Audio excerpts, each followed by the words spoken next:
All right, I hope you were wondering what the heck is parallel moving average theory? At least that's what I was hoping when you clicked on this video. My name is Jeremy Alexander Newsome, and almost half a decade I created a company called Real Life Trading. The mission of this company is to enrich lives, and we do that by teaching people from all around the world what the stock market is and how to properly and safely trade it. Bottom line, this video is coming from really a theory that I am looking at and using when it comes to both day trading and swing trading. And it does implement the usage of exponential moving averages. And most importantly, what they look like and the timing of your entries in relation to what the moving averages, the shape and how it moves. I think you're really gonna like this video a lot. In fact, I'm 100% confident of that because it's entirely free and it just might revolutionize your entries and your exits with day trading and trading in general. So let's dive in. You have absolutely nothing to lose. I like the sound of that. I have an interesting theory that I would love to share with all of you in regards and in relation to moving averages. I've discussed this before, and I want to pull up some stuff over here. Okay. And per this title of the video and kind of my intro on the video, the parallel, I don't really know how to spell parallel, moving average theory is something that I would love to talk about. And the parallel moving average theory has full significance to day trading and swing trading, but relates more to breakouts or breakdowns, whatever you want to call them, doesn't really matter. Breakouts, breakdowns, right? When a stock has a particular support and flies past it. I think you will all really like this particular theory. Now, this is one that also has a lot to do with how you scale your chart. It also has a lot to do with how you visualize a moving average. So if you have your chart scaled differently, so let's say I'm looking at it like this, it's going to look a little different, right? If you have your candles really wide and thin, it's going to look a little bit different than if you have them kind of scrunched up and kind of looking a little bit more like this. So keep that in mind. This is a visual interpretation of timing, I think is the best way to put it. Visual interpretation of timing. And I think it'll help a lot, again, when I talk about the breakups or the breakdowns, is it really will key in to a very cool insight about moving averages. The hardest part is just remembering that it is how you scale it. So each person's charts will look a little different. Each person's settings might look a little bit different. If you're on TradingView or eSignal or Thinkorswim, they could all be just a tad different. So keep all that in mind throughout what I'm going to be discussing for the next 40 minutes or so. But what I want to talk about is when I'm looking at a chart on any time frame, doesn't matter if it's the 3-minute, 2-minute, 1-minute, 5-minute, 15, hourly, daily, weekly, it's kind of irrelevant. What I do not want, if I'm going to take a breakout, I'll kind of write this in.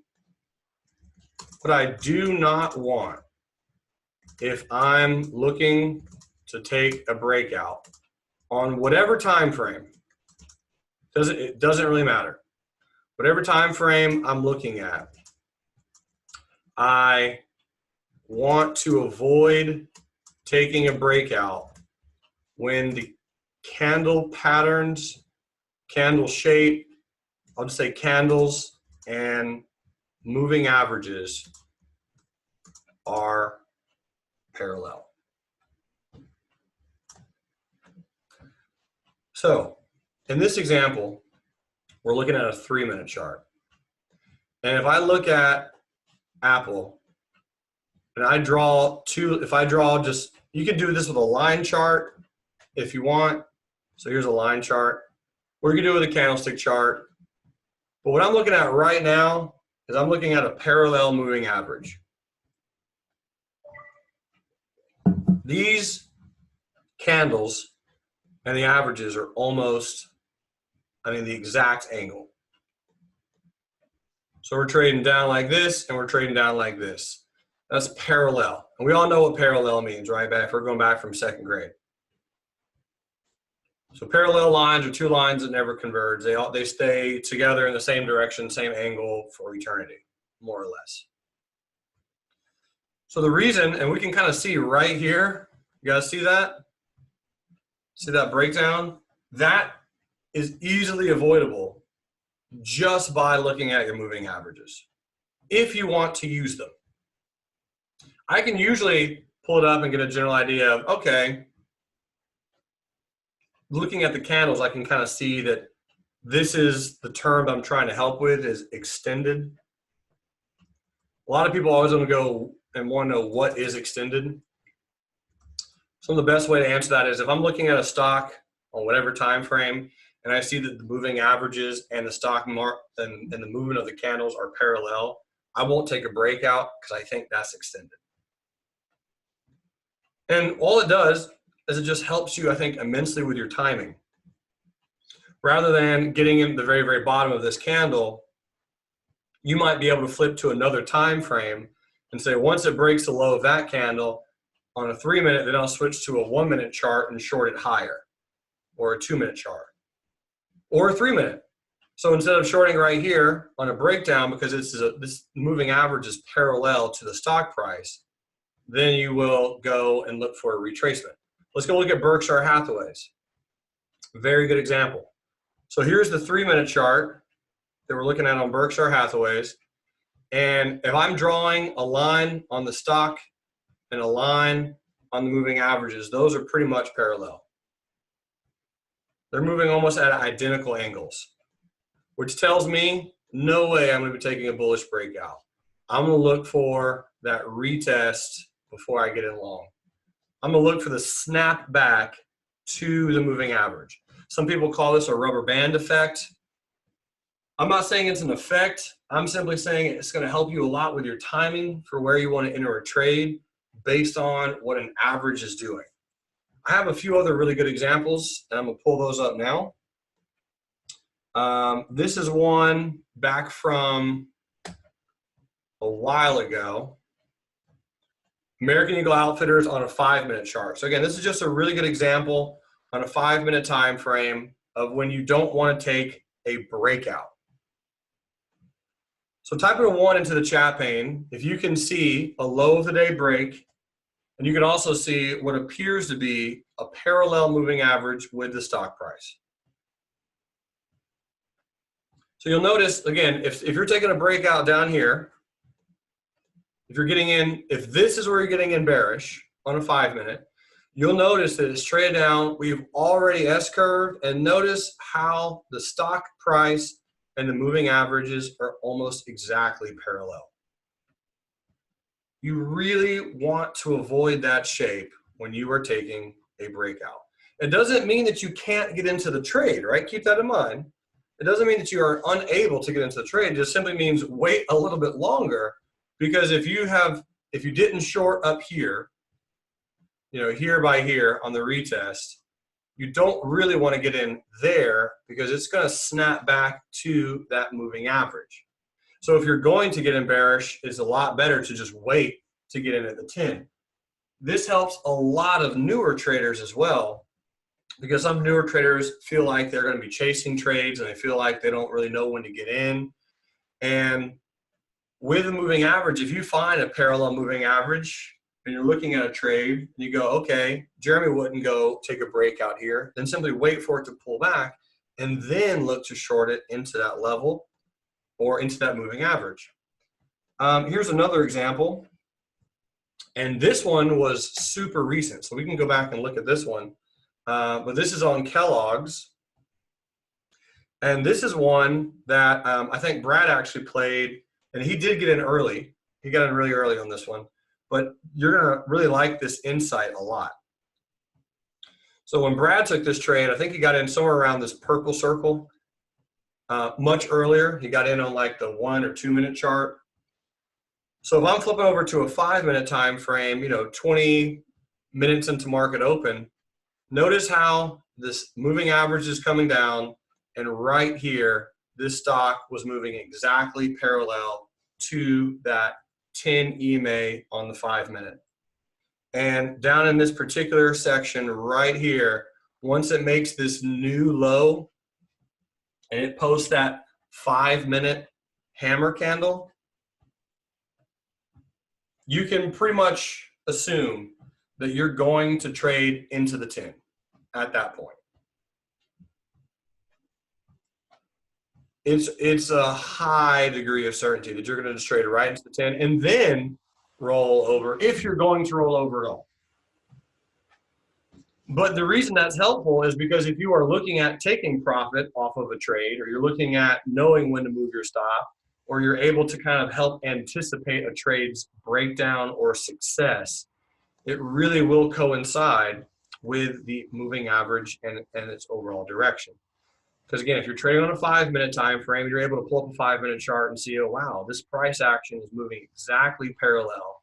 It just broke out, and now I'm getting a reversal signal. I'm getting some lower shadows. It's going to pull back into the 10. Let me either A, exit, or B, if I do have a stop in place, right, let me make sure that my stop is not going to get hit with a retest of that 10 and then give it a chance to roll over. Because sometimes what will happen is, let's say you're in a trade and you got in here at the pink line and your original stop was here, just as an example. And then the trade comes down, and you notice these parallel moving averages, and you lower your stop to here, get stopped out, and then it rolls over lower and just keeps going. How would you have known to avoid that? And my thought and answer to that question would simply be, if you can see that you have that parallel moving average and you want to try to hold that trade longer, let it have that false breakout, that false breakdown, which is right here, snap back into the moving averages, and then lower your stop. Now, is that always going to work? No, of course not. Nothing in the market ever always works. The good news, though, is it really can help tremendously with your timing. Because if we go back to Apple, so you'll notice that Apple did break lower, but as mentioned, if you're playing this, again, this is on the 3-minute chart, as mentioned, when these candles come in, you could be easily able to take the retest of that trade rather than a breakdown, ready for this, on a different time frame. So for example, 3-minute chart on Apple, which is a really nice, gorgeous gap today. Instead of taking the breakout of this candle right here, because the moving averages were parallel, so instead of taking that breakout, which is getting in at 201.47, if you zoom into a 1-minute chart, you'll notice that you have some really good failures of some moving averages here, and that would be the time where you could hop in, because it's all fractal. So again, if you zoom into a 1-minute chart, right, this was the breakdown right here. That was the breakdown, and then it trades up into the 10 and then starts to roll over. But if you're looking at getting in, maybe you get in some here and then you add a little bit more on a pullback. Maybe you get into a trade initially with half an R and then add to it into the moving averages on a pullback. Because, as I was talking about just a few moments ago, right, this is that S curve. This is the next S curve. And when that breakdown comes in right here on a 3-minute chart, that was extended on a 3-minute time frame. And if it's extended on a 3-minute time frame, you can have other opportunities on other smaller time frames to pop in and just get it a little bit higher rather than lower, because that doesn't look like it. That's 50 cents right here. So this could save you 50 cents on a move. If you know you're going to get triggered in anyway, you could simply say, all right, well, here, my goal is to try to get it a little bit cheaper. Just a little bit cheaper. Let's go look at, I'm sure I can find another one. Here's SYY. And SYY on a 1-minute, here's a great example. Honestly, just perfect example right here. So again, if we're talking about low of day breaks or breakdowns, like I mentioned, this is very helpful strategy for this. Notice stocks going lower, and look how the moving average is parallel to the price of the stock. That could have easily helped you avoid getting in bearish right here on the 1 minute. At least I think so. Because then it comes back and it retraces into the moving averages and then starts getting some weakness. I think that's super fun. Anthony says, that's great. Yeah, it is. Super useful. And that's why, the parallel moving average theory, I couldn't come up with another better name. But it's just a theory that if you start getting, too extended, a lot of people want to know what is extended from a moving average. You don't really want to take a breakout or a breakdown if you are getting too extended. You want to give that opportunity to snap back. And it doesn't really matter what time frame you're trading it on. So for example, on a 3-minute chart, what's happening right now is we're no longer moving parallel. We actually are going sideways. So we're trading sideways on SYY at the present moment. And sometimes when you hear me trade, you hear me go, all right, let me wait 3 or 5 more minutes or something like that. That's usually why, it's because I'm waiting for those averages to no longer have that parallel shape. I'm waiting for them to actually come into the price action and then push it lower. If you're going to take a low of the day or high of the day break. So high of the day break is a really good example on Berkshire Hathaway. You'll remember just moments ago, I said, all right, guys, there's no way I'm going to take a breakout up here. It needs a snap back. This pullback, this is a higher low on Berkshire. That's the S curve right there. And that's why I'm now going to cancel this particular this setup that I have right now, 283, because I wanted it to pull back. And I knew it was going to pull back. And I was kind of hoping that it would pull back a little bit lower. It obviously did not. And I did miss that trade by just pennies and seconds, which will happen on the mic. It's going to happen to everybody, because it's just more to type in, more to chat about. But you can see this beautiful 3-minute candle. What I really like about this trade are the moving averages on the extended hour time frame, because you can see, right, we had a bearish candle come in right before market open. And then the very first candle is my favorite candle, that high wave on a 3. And both of these candles had almost the exact same high. So I really do love looking at the candles right before market open, like 5 to 10 minutes before market open, because remember, people are trading those. People are getting in, getting out pre-market. So if I know some people are shorting Berkshire right here, they're looking for it to roll down, and then you have this pattern that comes in right here. That is the retest of the moving average, right? That's a super small S curve, and that's the breakout. So if you're going to take a breakout, I have no problem taking breakouts, obviously. I wanted to do it on Berkshire, but I was just, again, about 20 seconds too slow. With that 3-minute candle, I'm in a breakout all day, every day, because of that setup, because it pulls into the averages and gets that nice bounce. Trying to look at WRK. So WRK, this one, the reason I was a little bit cautious and hesitant as I was typing it in, literally as I was typing in the trade, you had this ginormous bullish candle that we started breaking below. And if I hop into a 1 minute, because I did like the gap on this, on West Rock Company, if you go to a 1 minute, this is a retest gap right here on a 1 minute.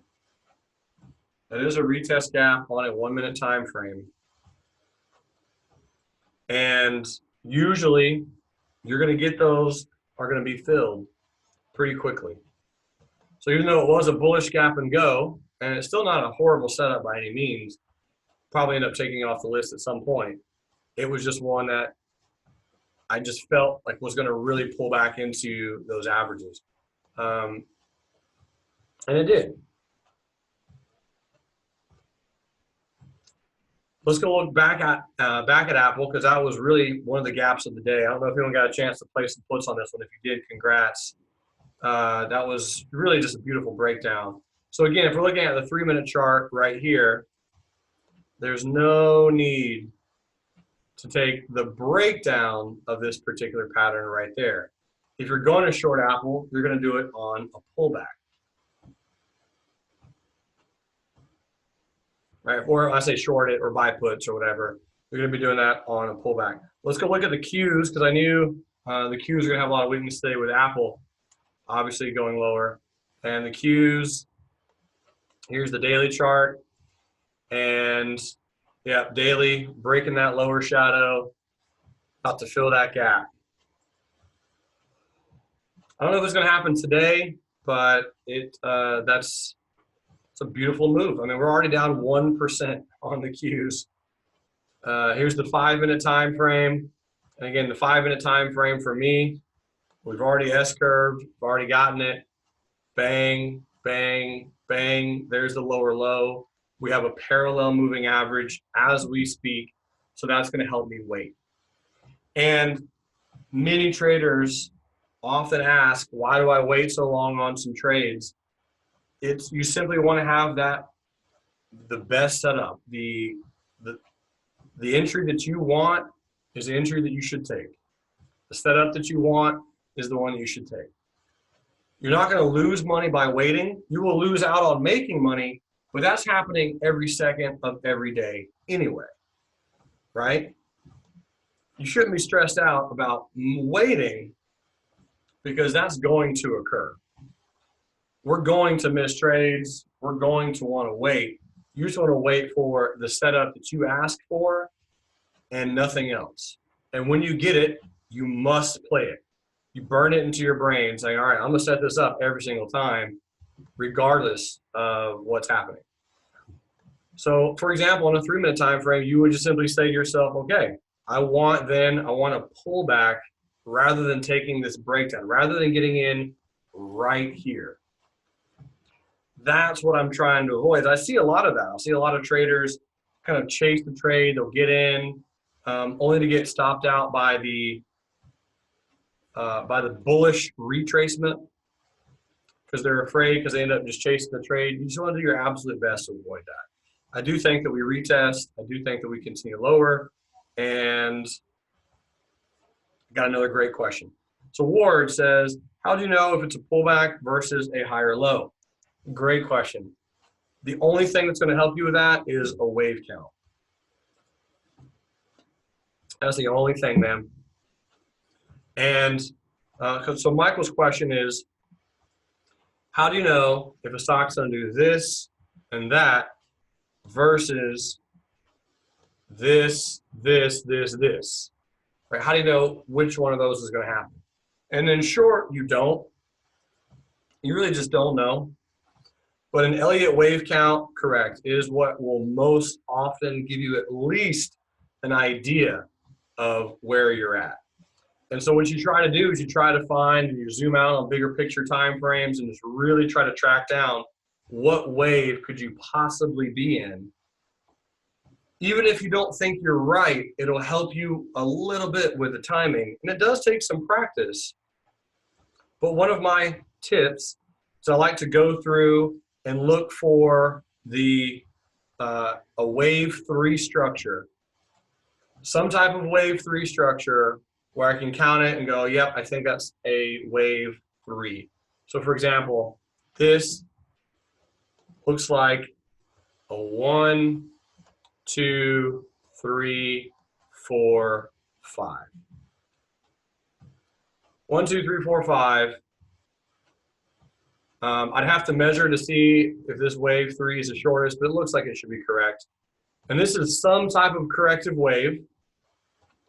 And this looks like a 1, 2, 3, where we get a little bit of a 4, some type of wave 4, and then we most likely get a wave 5.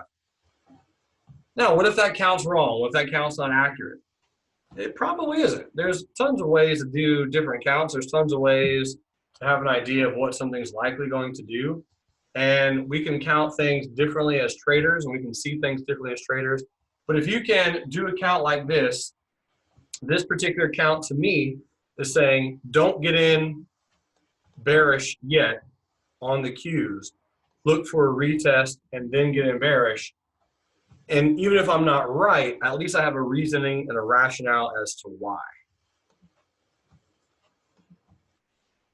And that's the key, is you want to know why you're doing something, you want to know where you're doing it at. So if I'm looking at a particular trade and I'm saying that I think XYZ is going to occur, and this is why I think it's going to occur, if I can have that rationale, usually it will help traders take that trade if they have more reasonings as to why. That's why people love the term confirmation, or they love indicators, because indicators are that one additional check mark for what it is that you want to do. I personally just think that you could look at the market internals and look at the chart and get a lot of quote unquote confirmation or whatever it is that you're looking for. I don't personally believe that confirmation exists. If you're going to do any kind of confirmation, a confirmation is what is the trend. And if you can find out what the trend is, then you're going to have a much, much better capability of knowing when to get in and when to get out of that particular trade. Apologies again for not being able to set up that trade on Apple fast enough, the official trade. I don't know if anyone else got in some puts, but I do want to hop over here to Square, because Square is having a little bit of a pullback right now. And that is exactly what I was waiting for, because I wanted to sell some put options on Square, expiring. When should I want these to expire? November 16, which is 2 weeks away. November 16, 55 put pays 68 cents. So I know I'm kind of switching gears here for a moment, but that was kind of my plan. So let me do this. I'm gonna put this. I'm just gonna do the 55 because that's a really nice sell-off. All right, 55. And I'll come back to the moving average theory in just a moment. We'll look at some swing trades as well. 55, November 16 for 68-cent limit.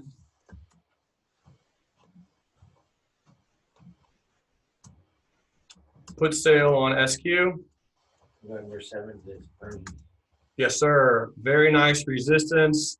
This is over earnings. Selling them almost $20 away from price action. Many traders got called away at 85 a few months back.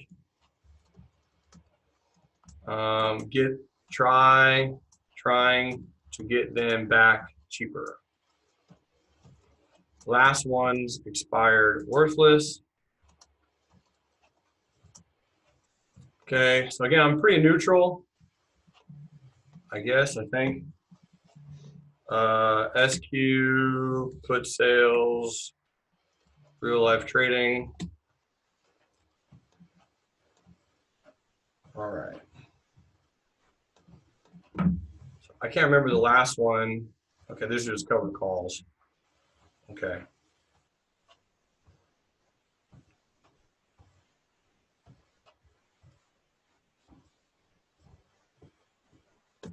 Publish this.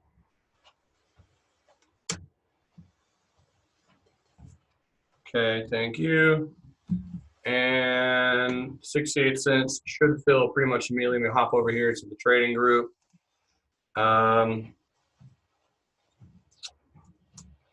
New put sales for me on Square. And this is going to go under credit spreads. Today is the 11th, the 5th of November, 2018. SQ 55. Ladies and gentlemen, 55, November 16th. I feel good about those. Again, even if I get put some shares down there at 55, it's 2 weeks away. That's 20 points lower than what we're doing now. It's going to be, that's an immediate fill. Okay. All right. So again, that is over earnings. And since we're talking about the parallel moving average theory, if we can look at around here on square, notice how the stock price and the moving averages were at that particular level. Look at that, nice and parallel. So when you get that move down, you get the trade higher, and then you get the rotation lower. That is a beautiful place to not go bearish. Right? When you're getting that, when you're trying to take, okay, here's a support, you know there's a support there. We've seen that there was a previous support there. You get the rollover, you have these parallel moving averages, and then it trades down to that level. This is not the spot to go short. You can go long, or you can wait for this candle to form, and you know some people are trapped. And if you know that they're trapped and you understand that, then you're understanding why you're getting in bullish somewhere, and that's also totally fine. So if you're getting in bullish and you're riding up that wave up into that resistance, wonderful. And if you're not, you by no means have to be getting in bullish, but you could also simply not get in bearish at those lows because of the moving averages being a little bit too parallel.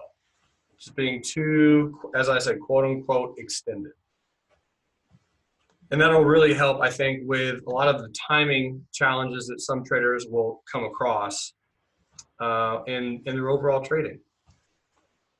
Because if you can look for and you can see that setup and you can go, all right, I'm looking for this thing to rest, trade sideways, give me another candle, give me something before I get in. So you can see the Qs right here. So it looks like the Qs are just kind of trading sideways, hanging out for a little bit, which is nice. TGAG is trading sideways. Give me a quick moment.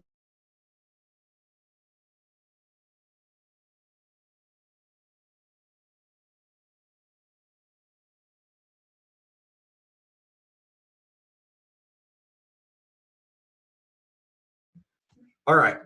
Let's see. I mute myself. So DGAZ, this is the one that I was talking about. If you're looking at playing, you might be fading it bullish. Q's down 1.3%. Netflix chopping around.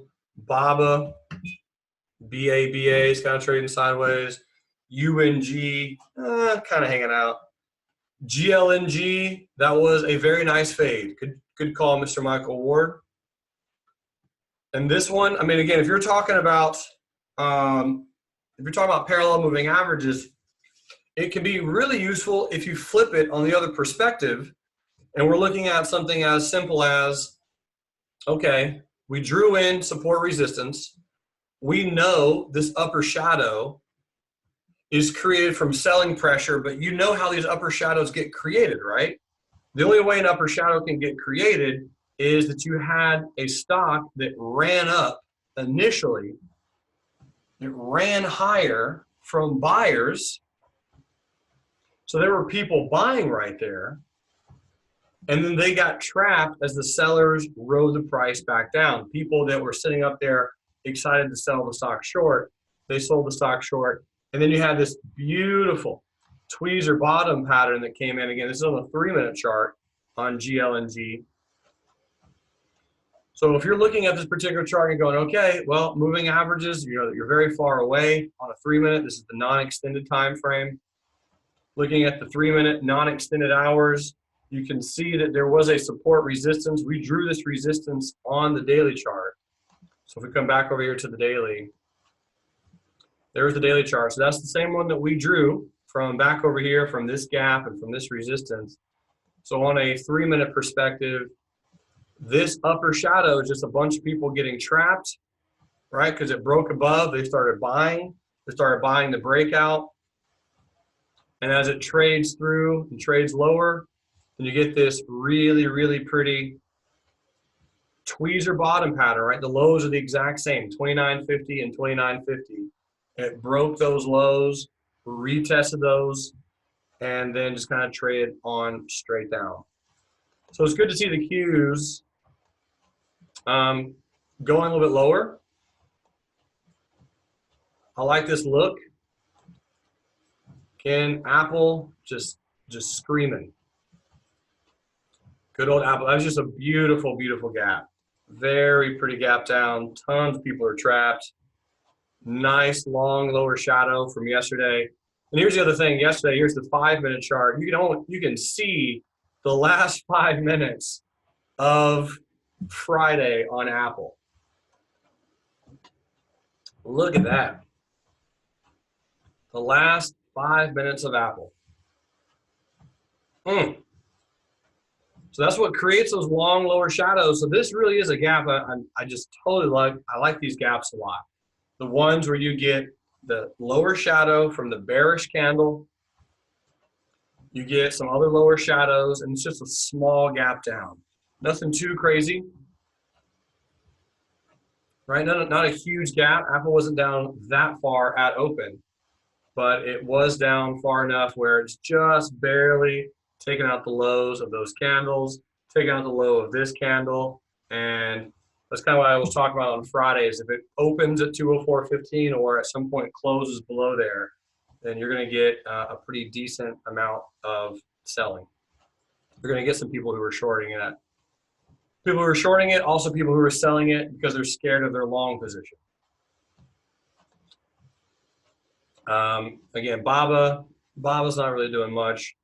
Netflix looks almost identical to the Qs. So there's the gap fill on the Qs. We talked about the high probability that that was going to occur, and it did, or well, it is. It's happening right now, and yeah, this is going to be a really wonderful example on, again, when not to short the Qs. When we get down, when and if we get down into here somewhere. Because at that point, we fill this gap, those moving averages are going to be nice and parallel. You're not going to want to short, especially for a swing trade, once it makes that new low. Mr. Michael Ward says, is that a rollover on SYY? Let's go look at the 3-minute chart. Yep. That is it. So there's your evening star. So there's the pull into the 10. Now, on Cisco is down 10%. So you are going to have this trend line that you're going to need to battle with. But as far as the stop placement on SYY, it's certainly going to be up in here. And it doesn't mean it's going to continue down, but that's realistically where the stop needs to go. There's your 5-minute, and your stop is above the 10 EMA on the 5. The biggest challenge is this stock is just down so far. So at Cisco, it's a blue chip dividend paying stock. It's not a 52-week low, but it's just a super, super strong gap down. People are going to be buying it just because of how strong a gap it is. But it is a very nice gap. And yeah, if you're playing the rollover, the breakdown, that was the pullback into the averages, and this is it. It's going to break down lower. This is where it should be. And we get to see Berkshire Hathaway just slowly climbing. And Apple, so Berkshire is up as much as Apple is down. It's pretty interesting to see that kind of play out. Let's go back through this list and see if there's anything that we need to play or any setup that just looks super ripe. So there's a little bit of a retracement on the Qs, right? Very good breakdown right here to avoid. And again, we're only down 1.6%, 1.16 on the Qs. So as they trade sideways, we start pulling into these moving averages more. If we're going to get any type of short, this is realistically where. I'm sorry, as we trade sideways more and we break down, if we're going to keep going down, that's going to be the key. I think Ron Demerit played the breakdown over here earlier today on the Qs. But the SPY, let's go look at the SPY really quick. There's the SPY. Yep. And this is, again, another really fantastic example on the SPY. So if I just hide all my drawings for a second, I'll turn the moving averages on and just kind of look at it. So this is the extended hours time frame, but it's going to look almost identical with the non-extended. So when you get this move, and let's say I'm trying to do a wave count on this particular structure, I'm seeing that this is some type of wave 3. So it could be 1, 2, 3, 4, 5. We're getting an ABC kind of a wave structure. But as I'm looking at this move, I'm seeing that we have a parallel moving average. We're trading down lower. And if I turn the extended hours off, right, you'll also see the parallel. And the one that I'm using the most, by the way, on these parallel averages, this time frame approach, is the 10 EMA. Does this work with other moving averages? Yes. Like 8 EMA or the 8 SMA or the 10 SMA. All moving averages work, just not all the time. It just simply is something that can help you with your timing and help you know when not to chase, or help you get an idea if you are chasing, just to be a little bit more patient. Because as I was mentioning earlier, if you do feel yourself scared, worried, afraid that you're missing out on money, afraid that the trades look, so good, why are you not in, kicking yourself, and then you get in, it's very often too late. You want to make sure that you are trading what you want and what you ask for. So here's Tesla, nice little gap down in Tesla, and this is also a wonderful example. Look at how parallel these averages are right here. Look at the 10, look at price action. And check it out, we made a new high barely on Friday, which tells me that some people definitely, in my opinion, were going long, and they probably should not have. So they're going to get trapped by the market. And that'll help you, again, if you're looking at the sentiment, as small as a gap as this is, you'll notice that the open of this candle is 340.50. The low of the other day was 340.91. So when I'm looking at this particular gap, you're able to almost see, well, you're not able to see, you are able to see that there's a lot of people trapped on this gap because Friday made a higher high and higher low. So we were talking about the significance of that earlier. That's just people expecting this trend to continue. So they're getting in bullish at the high of the day of the break on that candle. But what they forgot is that Tesla has already made a megalithlically strong move from 260 to 360 almost. I mean, it went from 250 to 350. That's a $100 move. In a few weeks, like 2 weeks, it made a $100 move. That's no slouch. So if that's the case, you're definitely not getting in long in here, and with this gap down, there's going to be some bulls trapped. So I think Tesla's a really good short to keep on our list. And here's the 5-minute chart. And again, what's really nice is this did actually end up pulling into the 10 on the 5. Okay. So you have the pullback to the 10 to 5. Here is your parallel moving averages. So getting in here is one thing. Getting in down here is a chase. Right? You want them to trade sideways. You want that look. Tesla is a little bit hard to borrow usually. So if you do play this one, this is probably going to be one that you can consider doing with put options. It's going to be a little spready, but I do like it.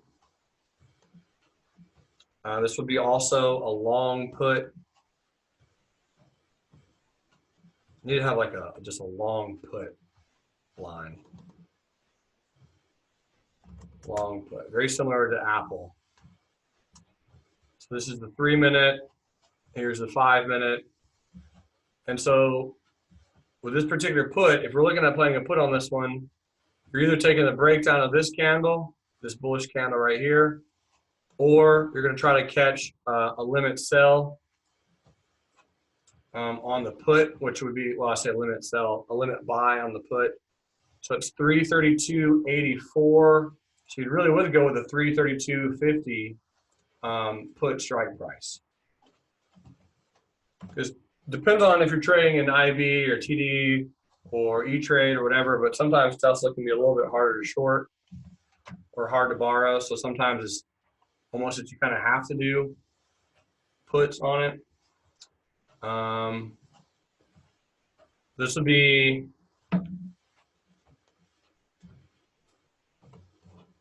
let's go look at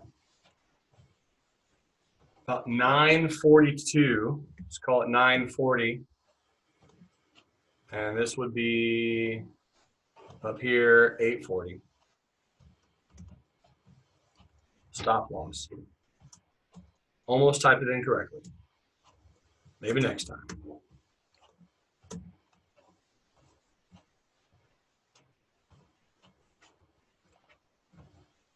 So right now, the bid ask on this one is 970, 995. So again, if you're taking the breakout, again, if you're just playing the puts, it's just going to be a little bit more of a challenge because you have that's just with options. That's just what you get.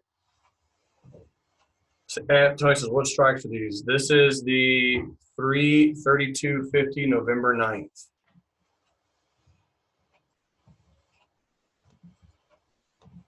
$332.50 November 9th.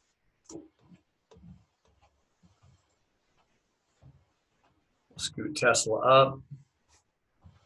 That'll be the Tesla short. And again, just based on the daily gap, the daily gaps are going to help a lot of times with kind of clarifying and signifying which gaps are most likely going to be the strongest and which one's going to move the best. That's also a strong part of the game, is just simply identifying which gaps you like the most. And again, being able to look at and understand the sentiment of how many people are trapped. And this one looks like, oh, a lot of people are. Okay, Tesla, November 9th, 940, limit buy, stop loss at 840. November 9th, what do I need to put down there? 332.50 long puts. Okay.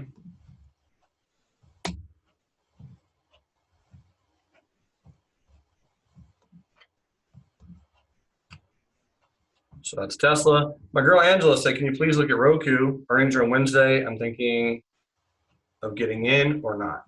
All right, Roku. ROKU. So Roku, nice drop. Good candle pattern. So on this one, this is a nice retest gap. And again, based on just kind of the thoughts of the market and what I think just the general broader approach will end up doing, I think you'll have the ability to get in Roku a little bit lower than where it is now. Here's the weekly chart. And the weekly chart, you're kind of failing the 10 EMA. The lows of these two candles on our weekly are almost the exact same. So you have a tweezer bottom there. And the daily charts, it's a very, very nice retest gap. I agree with you. I don't think it's a bad trend to get into. I just simply think that you'll be able to get it a little bit lower back down here once this broad market gap and this gap fills as well. That is my thoughts, girlfriend. So earnings into the Wednesday, if we get that trade all the way down to 50, that's a 10-point drop between now and Wednesday of earnings. You're going to pop in right on. And otherwise, just play it the best way you see fit. So if we hop over to Apple. So Apple, and so here's finally the rest and the calm down, the calm before the storm. I'll say the calm before the storm, just the pullback, the rest It at least helps you from getting in down here. Again, this was really just a beautiful, beautiful setup. If you're getting in somewhere on this candle or somewhere on this candle, as it got closer to those moving averages, usually it's a nice rule of 3 or 4. So you're right, there's your 4 candles of sideways, and then the breakdown. Here's 3, and then the breakdown.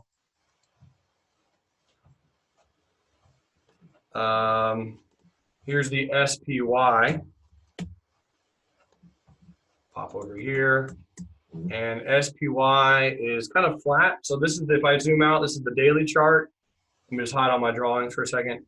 So far, pretty much inside day candle. And we really are hanging out in that purple lines that we drew early this morning. So here's the 15-minute chart. Let me move Mr. Squiggles here for a second. All right.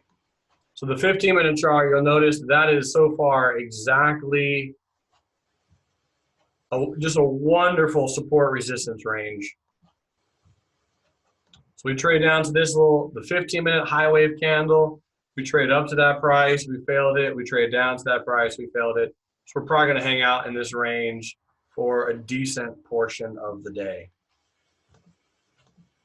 And again, if we break lower, if we take out the low that that candle formed, you'll see some pretty nice, decently rapid sell-off.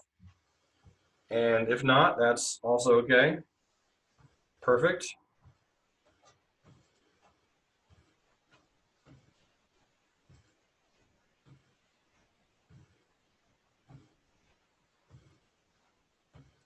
All right, so back over to SYY, so the Cisco Corporation.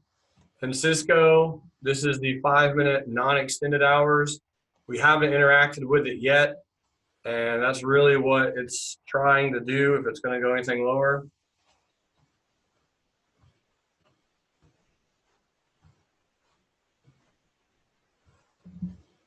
So SYY. And Berkshire Hathaway is not really caring about the market, so this is helping the SPY. That's why the SPY is kind of somewhat flat on the day, as Apple's going down and Berkshire is going up. Almost the exact same percentage. So very, very beautiful gap on BRKB. Phenomenal. Nice gap and go right above all those resistances. Flawless.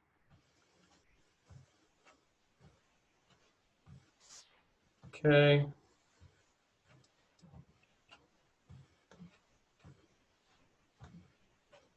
So right now it's 9:41 a.m. Central. 10:41, so the market's been open about an hour and 10 minutes. And we're just kind of looking through.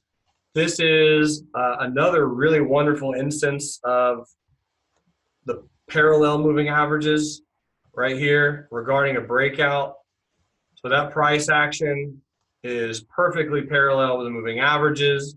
You got this really, really nice retest gap right here. And once that retest gap came in, you got that S-curve. Let's review and look at some more stocks really quick. Obviously, Apple on the boards. We've been looking at Apple a lot today. Here's the daily chart, and you got a gnarly town gap down today. Right below the low of this candle. So if we close below 204.15, which it looks like we will today, I do expect a small retest and a small rest of some kind. But at this juncture, it seems that it's a pretty high degree of certainty that we're going to get down to the 200 simple on Apple at some point, which most likely will cause the rest of the broader markets to also have their retest and retracement. So there's a little bit of the move on Apple. Here's NVDA, NVDA, and NVIDIA also down. So NVIDIA down 3%, came into its exponential moving averages. Really, really strong bounce off of the 100 simple on a weekly chart. But I do not think that we're just going to V-bottom off of this move. So we trade down in here. Obviously got a giant hammer candle, but this candle is so massive and large, it just makes sense to me that we probably trade down into here, bounce around a little bit, hang out and then go higher on NVIDIA if we're going to. I should say if we're going to go higher. The daily time frame on NVDA, you also have this really, really nice white candle gapping up, which is a retest gap, huge candles down here. So it does make sense, at least to me, that we get something like this, a nice S-curve that comes in, and some type of double bottom pattern that starts to transpire off of the 100 simple moving average on a weekly chart. Here's Facebook, ticker symbol FB, and Facebook does appear that she might close today below 148.66. I did try going bullish, as you can see here and here. Try going bullish with this white candle gapping up, trade down, inside candle, and then a pop. Tried it, just did not work out. Didn't quite work. So what's really interesting is we had those two candles that came in, nice lower shadows. And my overall thought is if Facebook does close below 148.66, especially if it happens today, I think you're going to get a little bit of that bearish sentiment that's going to come in and most likely cause Facebook to just slowly fill this gap. So here's your moving averages. The moving averages look good. And again, on the weekly time frame, you got this massive high wave bullish candle on a weekly. There's no reason that Facebook should close below the low this high wave candle. And if at any point it does, that'll be a pretty big travesty for Facebook. And some people want to look at Bitcoin. BTC USD realistically is very sideways. Hasn't done anything over the last 2 weeks of note. Your long-term moving averages is slowly creeping up. This is again on the 100 simple on a weekly. Here's the daily. And I actually do kind of like this daily pop that came in. I like the fact that it got above this somewhat bearish candle. And it's just going to have a hard time breaking to 100 from the bottom. So we feel free to keep an eye on Bitcoin. But again, my perspective on this one is it's just a long-term. If you're accumulating down here, a hold position where you're just being smart, buying low, selling high, risking small amounts of money, and having a much larger time frame. So that's kind of my overall thoughts on those four. Tony says, entered another short last night off the double top for a short-term breakdown. All right, right on, man. Nice, nice. So Tesla, there was the fill.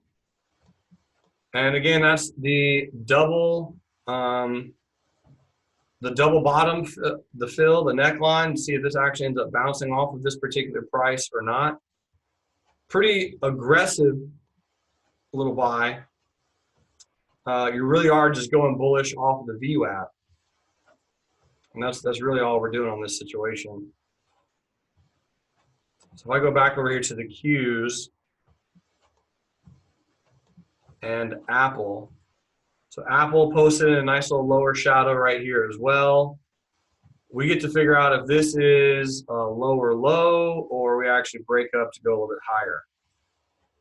That part I'm not sure about, but we will see. Okay, delete that. Put this down here.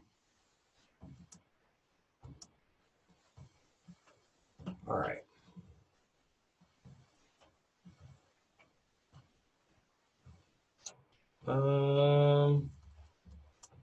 What time is it?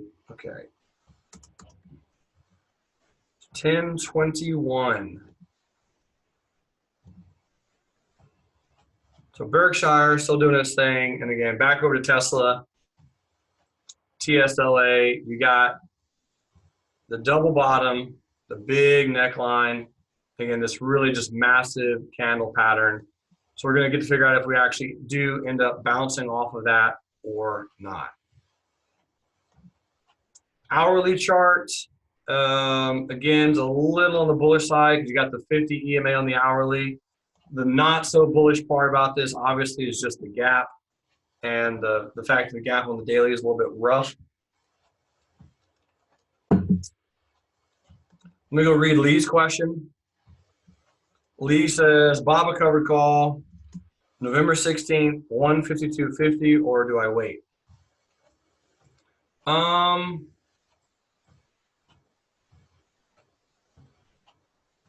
152.50, November 16. We're gonna look at this hourly time frame, see if that'll help me at all. So the hourly, if I look at just the candles, let's see, we got a nice white candle gapping up, which is a retest gap right here. We traded down, we retested hard. That was trade up, and then we had earnings. Earnings, by the way, which were good. November 16th covered call. 152.50. I'd feel much better about just farther away. You know, like it's just as far away as, I mean, that's always kind of my goal anyway, is just to get something as far away as I can. Here's the weekly, and we are going to hang out here for a while. So Mr. Robert Falco got himself into a 180 December covered call, which there is a little bit of money out there. There might be some more today. Let's go look at that one, because that would be the one that I would like the most. 180 right now for December is only 61 cents, which I guess isn't terrible, but it's definitely it's not as good premium as next week, 152.50, which is about $2.23. That's a harder one to say, because do I think Bob was above 152.50 by next Friday? I don't. So if you do want to snag that covered call premiumly, I would. Just know that if you do start breaking above there and you want to lock in some profit, feel free to. So again, back over to Tesla. So what we're trying to figure out and determine is just, is this going to bounce off the double bottom neckline or not? And right now you're above the 10. And this is the part where obviously, you know, if you're looking at it, we're talking about S-curves and everything, this could be a bullish S-curve, or all of this could be some type of really weird consolidation where S-curves and trades lower. I mean, that's always the spot that you're in. So some situations, but when you're playing a chart pattern of this size and this magnitude, it's obviously a very obvious pattern, and there's going to be tons of people playing it. But if it doesn't start bouncing and throwing in some lower shadows that look somewhat appealing, I'll probably try to exit early. But the view app, because again, this is a one black crow candle. So that is a little bit of a warning signal. But yeah, if we can just bounce off 10, get above the high of this candle somewhat soon, it should be relatively decent. Again, I do like the hourly chart. Hourly looks pretty good. The 50 EMA is at 329.86. I'd like to have the stop below there, but want a good stop to give us a decent risk reward just in case we bounce. Back over to Apple. So this gap on Apple is, again, pretty gnarly. Pretty gnarly. And this is the 5-minute chart. So we trade higher, rotated in, we're posting some decent, really pretty moves right here. And so the good, large question is, do we roll over for a second S-curve later in the day? Does it trap people? Is it real? Is it fake? All of those things we're gonna have to wait a little bit to find out. The longer we trade sideways, though, the better it will be. SYY is going, baby. SYY is going, says Johnny Guards. It is. There's a nice breakdown on SYY. Finally took out that bullish candle. And Cisco Corporation, there's a few people in that one. That was pretty. Very nice. So at this point, if I was in this particular trade, my stop would be at 64.14. 64.14. All right, so back over to Apple. So yeah, the longer Apple trades sideways into this, the better. If we're going to get a bearish breakdown, and if we don't, that's also fine. But if we're going to get a bearish breakdown, the longer it hangs out in this area, the more likely a good afternoon roll will be. Because again, I'm totally fine with a gap of the size that we had. It is a retest gap. I'm totally cool with an afternoon breakdown.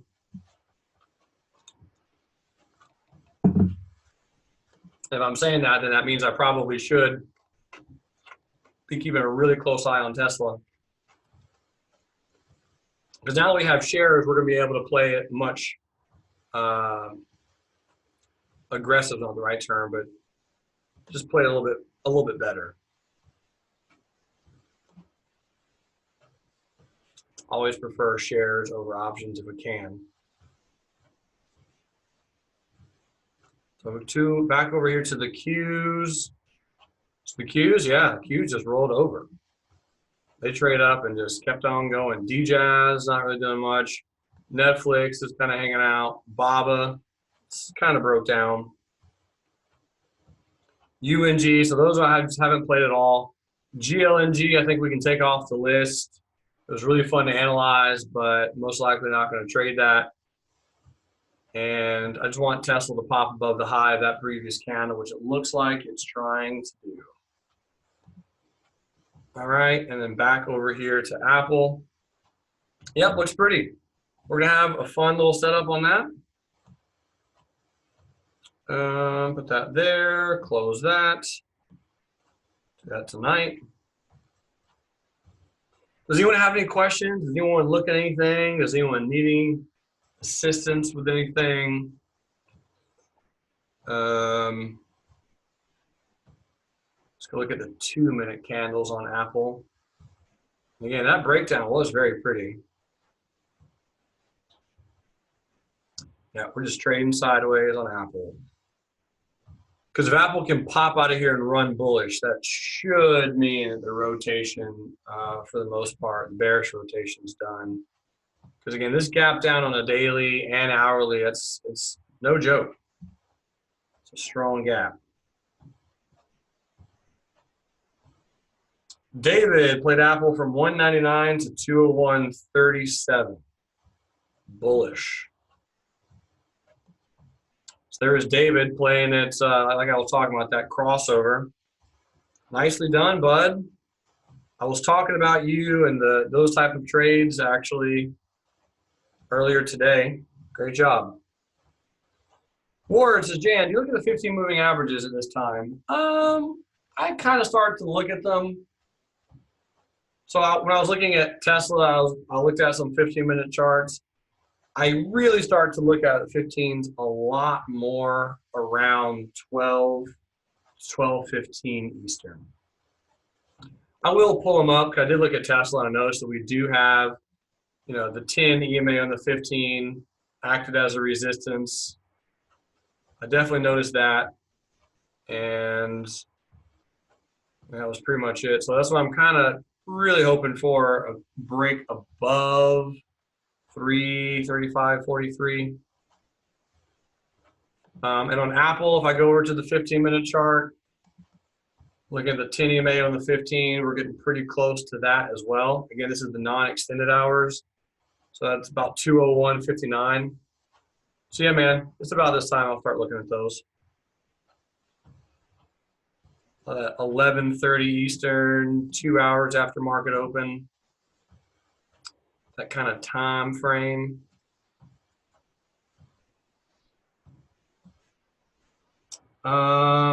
Michael says, for Apple, it looks like it wants to go bullish, in my opinion, but I want to play it bearish, and the 10 EMA on the 15 is coming into play. Yep, I'm game for breaks down. I think we can play it. It'll be an interesting breakdown. Usually with Apple down 3%, that's pretty far. I kind of doubt heavily that we're going to get something like this. That just seems almost too far-fetched.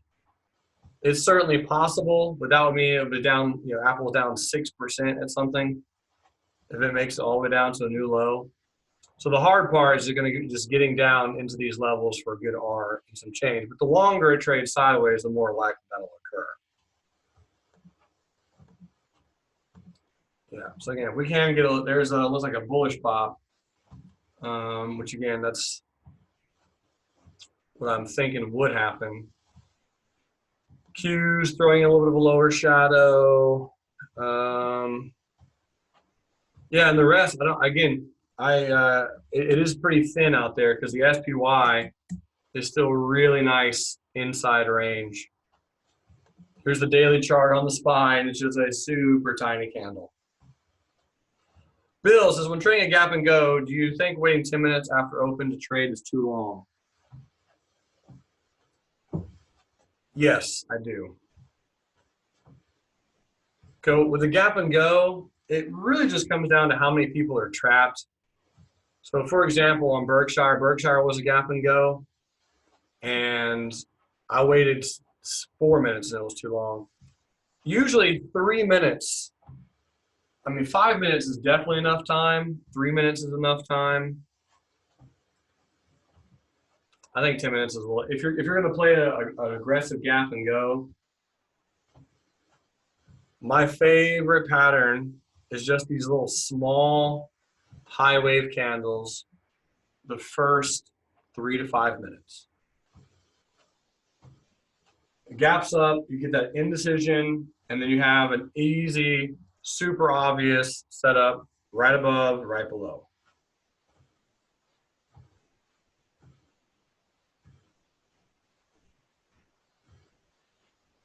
Yeah, man. So that's just kind of my take on it. 10 minutes. It's really just comes down to the strength of the gap. I mean, that's, I know, hard to kind of stipulate, but just the better the gap is, the quicker she will run. So Tesla finally got above the high of that bearish candle, which makes me feel a little bit better about the trade. So that's good. Good that it got above the high. And again, if I can make back that R that I lost, which will take a lot for Tesla to do, with a gap down of its magnitude, it'll be really quite tough for it to trade all the way back up to these levels. But maybe it doesn't need to go very far. 338.46 would be about 1.5 Rs.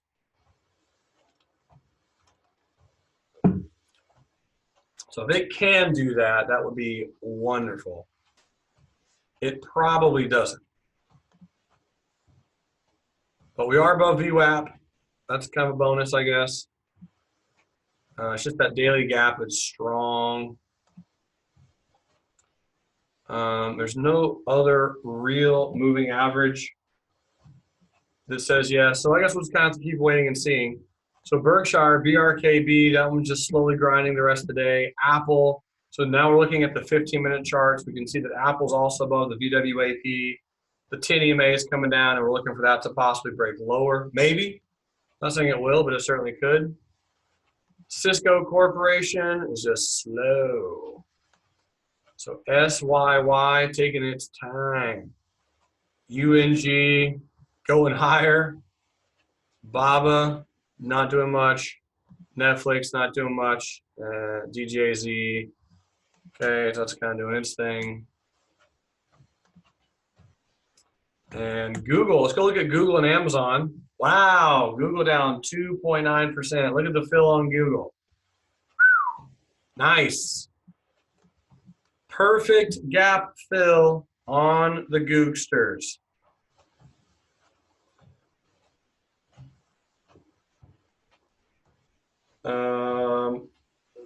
That's very, very pretty. So if I go back to Apple and look at the weekly really quick, put the long-term moving averages on. The 100 SMA on the weekly is 167.90. I don't think we go that low, but the 50 EMA on the weekly is 192.40. We breached it barely, back in February, and I think we could breach it again. So I think there's a chance that we could go down to like 190, 191 on Apple, but that would most likely be a very good gap. Well, sorry, not a good gap. That'd be a very good spot to buy.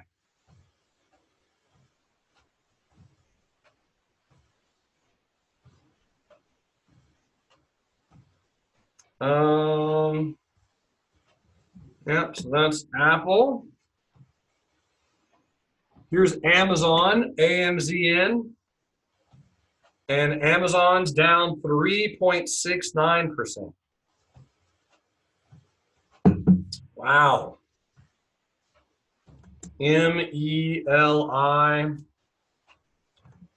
That one's hanging out. Again, NVIDIA is down 3.7%. So I'd say for the Qs to be only down 1% is probably a good thing. There's a lot of what looks like some weakness out there. 5 minute looks like death. And Tesla, come on, Tesla. 338.46 is going to be my target, team. My target on Tesla day trade. I don't think it's going to hit it. I'm really hoping it does. That would put us up profitable for the day. And that would be a really well processed trade. So let me, what trade is this one? Give me just a few seconds. Let me just update the worksheet and everything. Oh, that was Berkshire. Beautiful. Ratchet. All right. I can delete that one. Okay, so today's the 5th. Tesla. This was 940, 840. November 9th. 332.50 put options.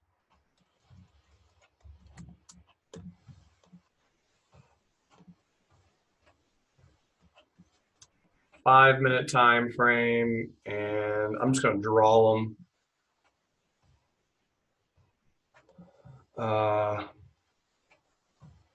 Got filled here, exited here.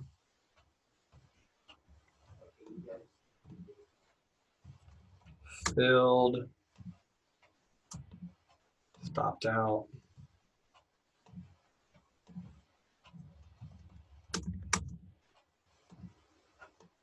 Okay. All right, I'm gonna put this in here. Bingo, and this was bearish. This was a gap and go. Perfect gap and go. Gap and go. And filled at 940, got stopped out at 840.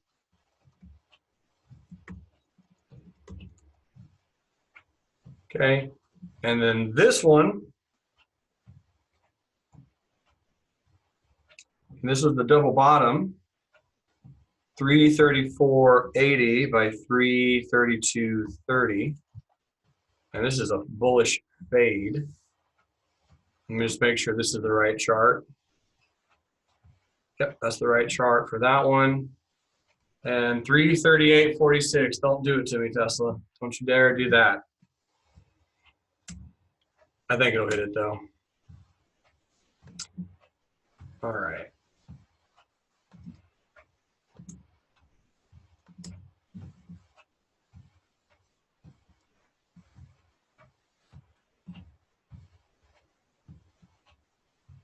So BRKB and AAPL. So Apple again, there's the pop, and there's Tesla. Nice. Well done, team. Target hit on Tesla. Who do I owe freaking trader point for that?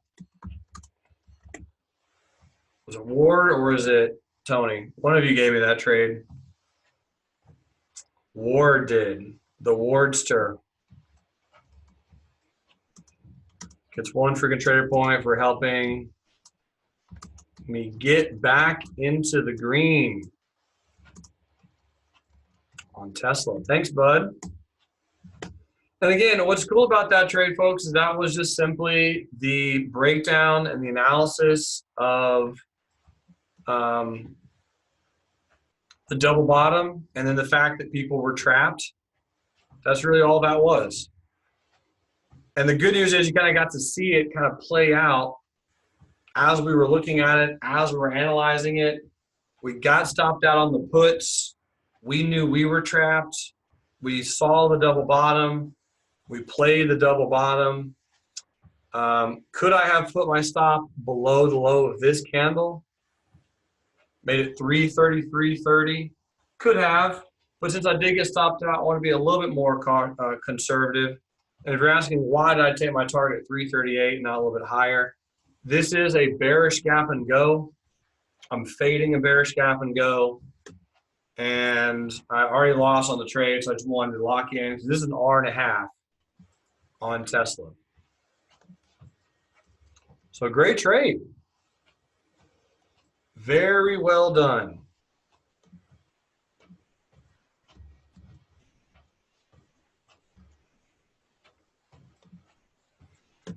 Okay, so we can take that off. Well, I can't remember if I put the target.